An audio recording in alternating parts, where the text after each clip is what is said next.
Bienvenue dans Healing Journeys Today. Mon nom est Mike Ash et j'ai une nouvelle vérité sur la guérison à partager avec vous, tirée de la parole de Dieu. Et je voulais parler un peu de l'importance de ne poser aucune condition pour recevoir. Savez-vous que s'il y a une condition pour recevoir, il n'y en a qu'une seule en définitive, qui est de croire. Jésus a dit, encore et encore, crois seulement. Le message était toujours crois seulement. Savez-vous que l'ennemi utilise ces conditions pour nous empêcher de recevoir ce qui nous a déjà été donné en Jésus-Christ? Mais Dieu a annulé cela lorsqu'il a dit que tout reposait sur une simple croyance. Donc, crois seulement est tout ce que nous devons faire. Beaucoup de gens à qui je parle dans le cadre du ministère ont toutes sortes de pensées en tête, comme j'en avais à l'époque, toutes ces imaginations sur la manière dont les choses devraient se passer. Par exemple, j'avais cette vision, je me réveillais un matin et la grosse tumeur qui était sur ma poitrine était là, sur le lit, et ma peau était comme celle d'un bébé. Et je me disais, oui, c'est comme ça que ça va se passer. Et donc, chaque jour, pendant un mois ou plus, je me disais, ça va arriver, ça va arriver. Mais quand cela ne s'est pas produit, encore et encore, mon cœur s'est découragé. En Proverbe 13, verset 12, il est écrit que l'espoir différé rend le cœur malade.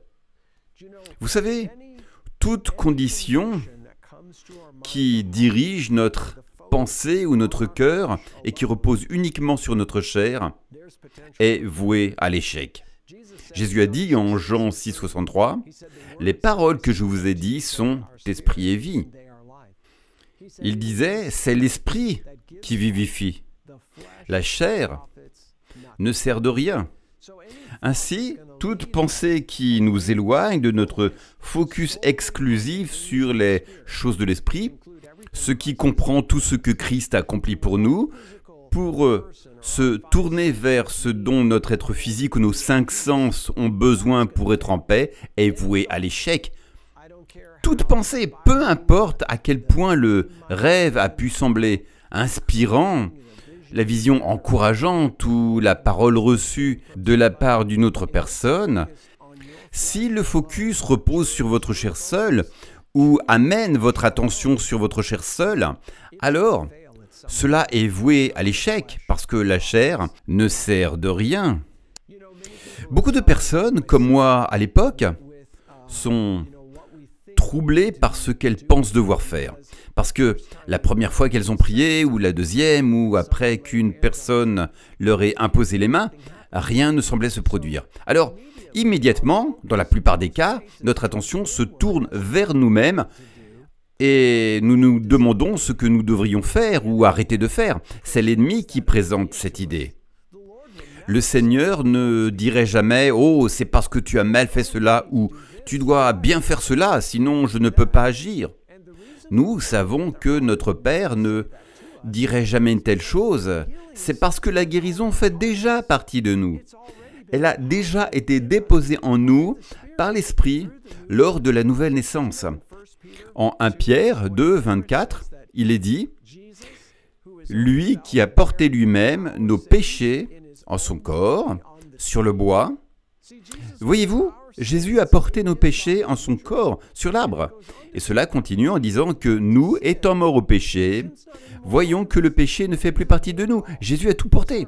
Ainsi, notre Père ne vous dira jamais « Oh, tu pêches, c'est pourquoi tu ne peux pas recevoir ce que Jésus a accompli. » Non, ce n'est absolument pas vrai. Et nous allons voir dans les Écritures que cela est clairement révélé dans la parole de Dieu. Mais si votre cœur s'oriente dans cette direction, ce n'est pas notre cœur qui nous y conduit. C'est l'ennemi qui essaie de connecter ce que Christ a fait et qui est déjà complet en vous avec quelque chose que vous devriez faire pour accéder à cette complétude. Mais ce n'est pas du tout le Seigneur, car le verset continue en disant « Par ces meurtrissures, vous avez été guéris, temps passé, tout comme chaque péché. » Laissez-moi revenir un instant en arrière. Savez-vous que l'audience à laquelle je m'adresse aujourd'hui, Aucun de vous n'était présent lorsque Jésus a été pendu à cet arbre. Cela signifie que chaque péché que vous avez commis dans votre vie était à venir au moment où Jésus-Christ les a portés sur l'arbre. Ainsi, si Jésus a porté tous vos péchés à ce moment-là, cela signifie qu'il a également porté toutes vos maladies en même temps. Matthieu 8, 17 nous dit « Lui-même a pris nos infirmités et a porté nos maladies pour accomplir ce qui avait été écrit à son sujet par le prophète Ésaïe. » Donc, tout dans votre vie, tout ce qui a été mal fait et qui n'était pas conforme à l'Esprit de Dieu, tout cela a été pris en charge avant même que vous ne soyez nés. Alors, toute pensée que l'ennemi vous insuffle, toute condition qu'il vous impose comme étant nécessaire pour être libre, vous devriez immédiatement dire « Attends une minute, si je dois le faire, cela signifie que Jésus ne l'a pas fait. Mais si Jésus m'a sauvé, avant même que je sois né, et que tout ce que j'ai eu à faire, c'est de l'invoquer, comme le dit l'Écriture, quiconque invoquera le nom du Seigneur sera sauvé. » Ou encore, celui qui croit que Jésus est le Christ est sauvé. Si c'est tout ce que j'avais à faire et que je l'ai fait, alors si je dois faire autre chose, cela signifie que Jésus n'a pas fait assez ou suffisamment. Ainsi, toute pensée que l'ennemi pourrait partager avec vous ou insuffler dans votre intelligence, que ce soit à travers votre pasteur, votre ami le plus proche, votre mère ou votre père, peu importe d'où vient cette pensée, ce ne serait pas votre Père céleste qui vous parle. Car il a tout placé, chaque condition, chaque performance, chaque fait et chaque ne fait pas, chaque j'aurais dû, j'aurais pu, je devrais, tout cela a été placé sur le Christ. Et il l'a porté. Il l'a importé et lorsqu'il est ressuscité, tout cela ne lui était plus attaché. Cela signifie que chaque condition, chaque défi, chaque péché a déjà été porté par Christ. Donc, toute condition que vous ressentez devoir remplir pour être guéri ne vient pas de votre Père céleste. Cela vient de Satan. Oui, cela vient du diable. Je me souviens qu'après avoir prié 1 million de fois, après avoir d'autres m'imposer les mains jusqu'à ce que m'on frotte tous les cheveux de la tête. J'avais de très beaux cheveux autrefois. L'ennemi utilisait chaque expérience pour me dire « Ce n'est pas suffisant. Tu devrais mieux faire cela. » Et chaque fois que je n'obtenais pas ce que je pensais devoir recevoir, que se passait-il? L'ennemi intervenait aussitôt avec une idée, une pensée ou quelque chose que je pourrais faire pour m'assurer d'être guéri. Mais savez-vous que chacune de ces idées devenait des conditions pour m'empêcher de recevoir ce que j'avais déjà? Arrêtez-vous un instant pour réfléchir à cela. Pensez-y bien. Si vous devez faire quelque chose, alors cela signifie que Jésus n'a pas fait assez. Ou si vous devez accomplir quelque chose et que vous y parvenez, alors pourquoi avez-vous besoin de Jésus? À quoi servirait Jésus? Si vous pouviez vous sauver ou vous guérir vous-même, alors il n'y a plus besoin de Jésus. C'est aussi simple que cela. Voilà, c'est ça la simplicité de l'Évangile. Et nous devons comprendre que toute condition que nous recevons vient de l'ennemi, car elle ne nous libère pas. Elle exige quelque chose de plus de nous, comme si Jésus n'avait pas fait assez.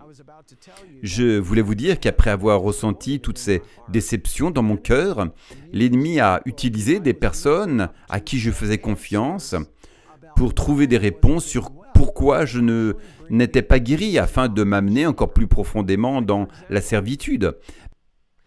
Par exemple, après plusieurs années, sans que ma tumeur ne disparaisse, je suis allé voir mon pasteur, il m'a dit « Tu devrais aller voir un médecin pour obtenir un diagnostic, et ensuite nous pourrons prier spécifiquement, et alors c'est sûr tu seras guéri. » Mais en réalité, la condition qu'il établissait était « Je ne sais pas comment appeler cela, donc je ne peux pas le chasser ». Comme si vous aviez besoin de connaître le nom d'une maladie pour pouvoir la chasser. Amen. Je ne me souviens pas que Jésus n'ait parlé à une maladie en l'appelant par son nom. Il parlait aux esprits mauvais par leur nom, mais jamais aux conditions qu'il chassait les démons des gens. Amen. Il les identifiait plutôt par ce que nous appelons, par exemple, en Marc chapitre 9, l'esprit sourd et muet. Voyez-vous, Jésus nommait l'esprit qui était en eux. Ces gens n'étaient pas sourds et muets, c'étaient les esprits mauvais qui causaient cette surdité et ce mutisme. Amen. Mais mon pasteur, comme si le nom pouvait changer quoi que ce soit, je suis donc allé au diagnostic et on m'a dit que c'était un néoplasme malin. Je suis revenu avec cette information et il a dit « Au nom de Jésus, néoplasme malin, sors de lui !» Mais je continue à m'affaiblir. Quelques années plus tard, je crois que c'était la même année, il m'a dit « Tu sais quoi, Mike? Ce n'est pas une maladie ou une infirmité.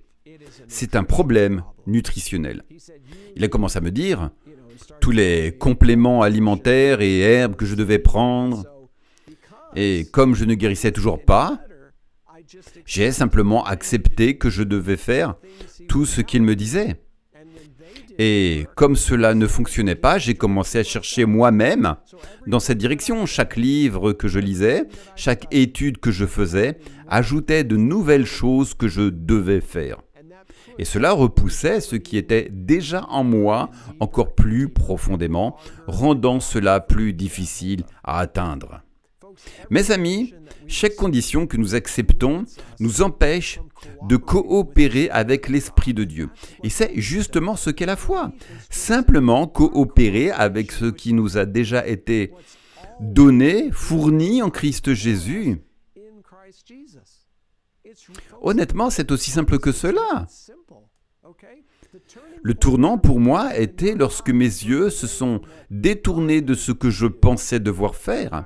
J'ai compris que Jésus avait déjà fait tout ce qui était nécessaire, qu'il avait éliminé chaque condition et abattu chaque mur entre moi et la guérison qui était en moi. Et le jour où j'ai réalisé cela, je suis sorti de cette pièce guéri. Et aucune des conditions que j'avais exigées qu'elles soient remplies ne l'a été. Mais la seule condition que mon Père Céleste avait établie pour nous, c'était simplement de croire. Le jour où j'ai fait cela, toutes les autres conditions sont tombées à l'eau. Certes, j'avais encore tous les symptômes que j'avais précédemment, mais voici ce que je n'avais plus. Je ne cherchais plus à guérir. Je savais que j'étais guéri. Et dans cette certitude, l'ennemi n'avait plus de place. Les conditions, les performances, ce que je devais faire ou arrêter de faire, ce que je devais prendre ou arrêter de prendre, ce que je devais manger ou ne pas manger, j'ai laissé tout cela de côté.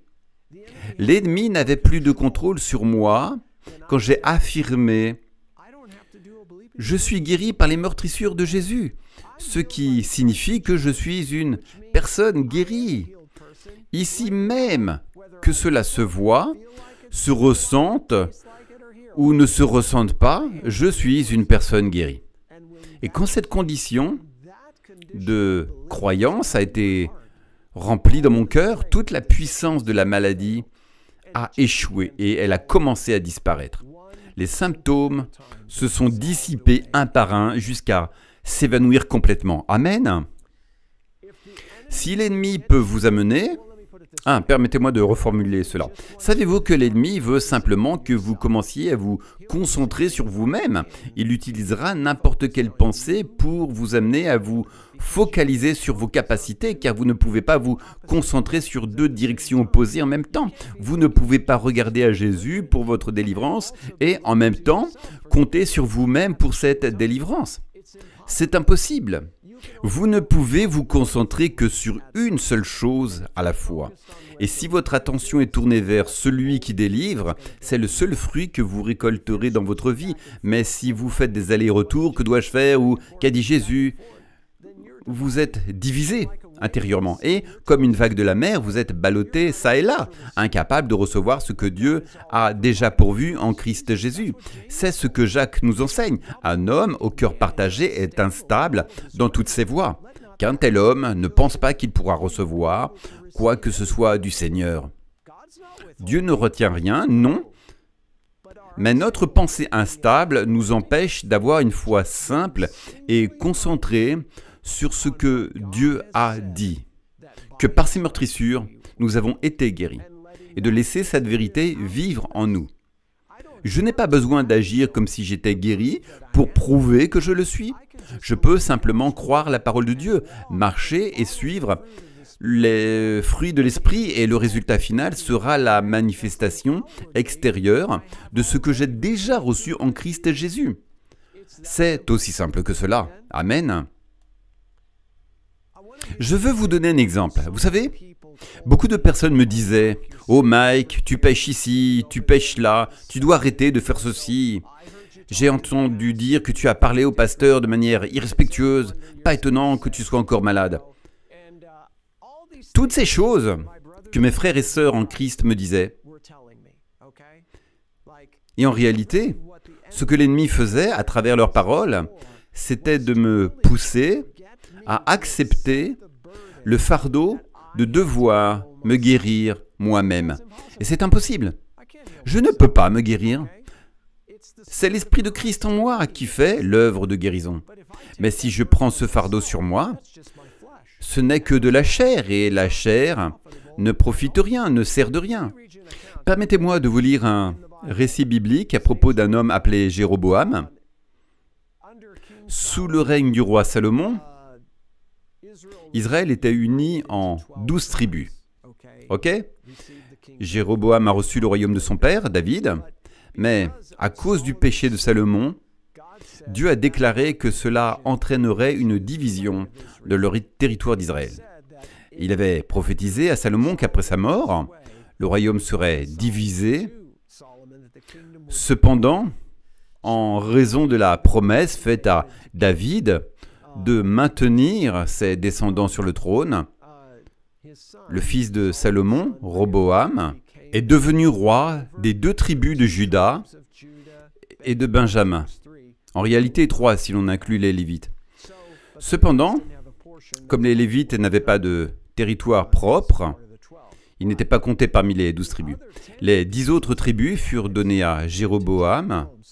Ainsi, le royaume fut divisé. Roboam régna sur le territoire de Juda, tandis que Jéroboam gouverna les 10 tribus d'Israël. Maintenant, Jéroboam connaissait la loi qui stipulait que 3 fois par an, tout Israël devait se présenter devant le Seigneur à Jérusalem. Mais Jéroboam commença à réfléchir à cela, et l'on peut entendre l'ennemi lui murmurer « Si tu laisses ces gens se rendre à Jérusalem 3 fois par an, tu vas perdre le royaume. » Ce qu'il a oublié, c'est que Dieu avait décrété que cette division était un jugement prononcé contre la nation d'Israël à cause du péché de Salomon. Si Jéroboam avait simplement honoré Dieu avec les 10 tribus qui lui avaient été confiées, elle ne se serait pas détournée de lui, mais voilà qu'il laisse l'ennemi lui insuffler des idées. L'ennemi inspira alors à Jéroboam de construire des autels dans les lieux proches et de dire au peuple « C'est trop loin pour vous rendre à Jérusalem chaque année. Venez simplement ici, près de ces autels où nous y adorerons Dieu. » Jésus désigne donc des prêtres pour diriger cette adoration, mais dans tout ce processus, Jéroboam entraîna les 10 tribus à s'éloigner de l'adoration du vrai Dieu pour adorer Baal. Dieu fut profondément mécontent de cela. Il envoya donc un prophète pour parler à Jéroboam, car ce dernier avait conduit le peuple à tomber dans l'idolâtrie. Lisons un passage en 1 Roi, chapitre 13, qui est un excellent exemple du sujet dont nous parlons ici. Ne placez aucune condition pour recevoir. Voici ce que dit le passage. « Et voici, un homme de Dieu vint de Juda, par la parole de l'Éternel, à Béthel, et Jéroboam se tenait près de l'autel pour brûler de l'encens. Et Jéroboam avait construit un autel à Béthel et un autre à Dan. Cependant, le lieu où Dieu avait établi son nom était Jérusalem.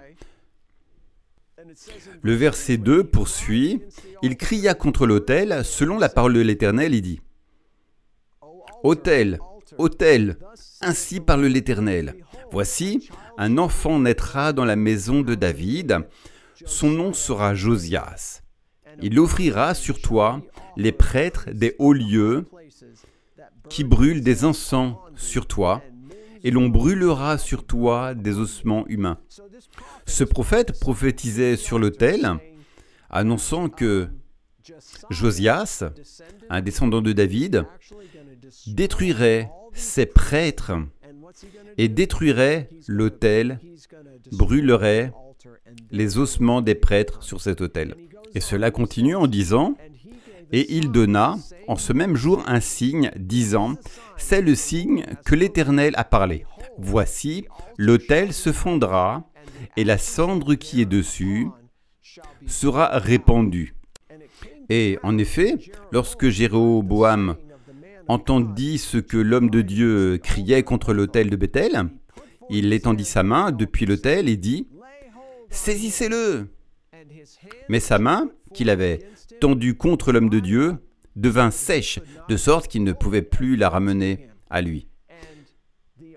De plus, l'autel se fondit, et les cendres qui étaient dessus se répandirent, conformément au signe que l'homme de Dieu avait donné par la parole de l'Éternel. Waouh! Imaginez cette scène. Jéroboam est furieux après avoir entendu cette prophétie contre l'autel qu'il avait réalisé. Il est troublé, il se met en colère, tend la main pour ordonner « Attrapez cet homme !» et sa main se dessèche sur le champ. Il ne peut plus la ramener à lui, comme si elle était devenue rigide. Tout est desséché et ratatiné. Mais, vous savez quoi?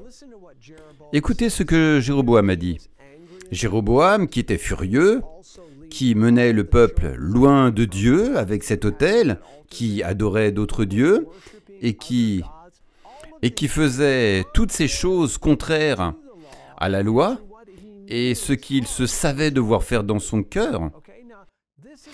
Voici donc le contexte dans lequel Jéroboam est. Mais écoutez ce qu'il dit. Alors le roi prit la parole et dit à l'homme de Dieu, « Implore l'Éternel, ton Dieu, et prie pour moi afin que ma main soit restaurée. » L'homme de Dieu implora l'Éternel et le roi put retirer sa main, qui fut comme auparavant. Oh, c'est extraordinaire. Regardez cela.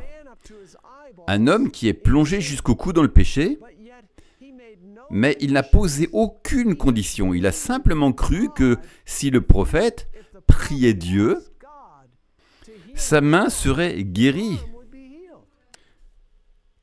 Si quelqu'un aurait dû faire face à des conditions avant de demander quoi que ce soit à Dieu, c'était bien Jéroboam. Pourtant, il n'a pas laissé son état actuel, son iniquité, le fait de détourner le peuple de Dieu, sa colère, son envie de tuer un prophète de Dieu. Il n'a laissé aucune de ces choses devenir un obstacle ou une condition à recevoir ce qu'il savait que seul Dieu pouvait faire pour lui. Et quelle leçon pour nous, mes amis! Oh, si seulement j'avais compris cela lorsque j'étais malade, j'aurais arrêté tout ce que je faisais pour essayer de guérir et j'aurais simplement accepté ce que Christ avait déjà accompli pour moi. Si quelqu'un avait des raisons d'être rejeté à cause de ses actes, c'était bien Jéroboam. Et pourtant, même après ce miracle, il est retourné à ses péchés et il a réinstallé l'autel et a continué dans sa désobéissance. Mais Dieu n'a pas repris la guérison qu'il lui avait donnée. Pourquoi? Parce que Jéroboam n'a jamais fait de ses actes une condition pour recevoir de Dieu. Et cela, mes amis, c'était sous l'Ancien Testament. Quelle différence pour nous aujourd'hui, sous une meilleure alliance avec de meilleures promesses. Christ a déjà porté tous nos péchés, passés, présents et futurs, sur l'arbre, bien avant notre naissance. Nous ne devrions jamais laisser nos péchés devenir une conditions pour recevoir quoi que ce soit de Dieu. Ils ont déjà été réglés. Cela signifie que notre performance, que ce soit le fait de manger correctement ou non, de faire ce qui est juste ou non, ne devrait jamais entrer dans nos pensées. Dès l'instant où nous faisons cela, notre attention se détourne de ce que Christ a accompli pour se fixer sur ce que nous devons faire. Et ce faisant, nous nions l'œuvre achevée de Christ, ce qui empêche ce qui a été déposé en nous d'être libéré à travers nous. Les amis, j'ai intitulé cet enseignement intentionnellement « Ne posez aucune condition pour recevoir ». Regardons-nous comme Jéroboam en disant « Peu importe si j'ai tout gâché, peu importe si j'ai passé toute ma vie à adorer le diable, je vais simplement croire en ce que Jésus a dit, que c'est disponible pour moi, que je peux le recevoir maintenant. Tout de suite, je ne vais pas attendre une seconde de plus. Je le reçois tout simplement. Et c'est ainsi que nous recevons, c'est ce que nous aurons. Nous coopérons véritablement avec le cœur de notre Père pour nous. C'est lui qui a dit « J'ai mis toutes vos maladies et vos infirmités sur Christ ». C'est lui qui a dit « J'ai mis tous vos péchés sur mon Fils ». Je l'ai fait devenir une offrande pour vous. Il était mon sacrifice pour que vous puissiez être libres. Mes amis, à quel point est-il si important pour nos cœurs de simplement lâcher toutes ces conditions? Nous n'arriverons jamais à tout mettre en ordre. Pas comme Jésus l'a fait pour nous. Pourquoi essayons-nous de faire quelque chose que Jésus a déjà accompli? Ne laissons pas ce que nous voyons avec nos yeux ou percevons avec nos 5 sens nous limiter. Je veux simplement vous encourager, il n'y a aucune condition, car Jésus les a toutes remplies. Vous pouvez donc vous réjouir et vous reposer aujourd'hui, car par ses meurtrissures, vous avez été guéris. Merci d'avoir été avec nous pour cet épisode et j'ai hâte de vous retrouver pour le prochain épisode.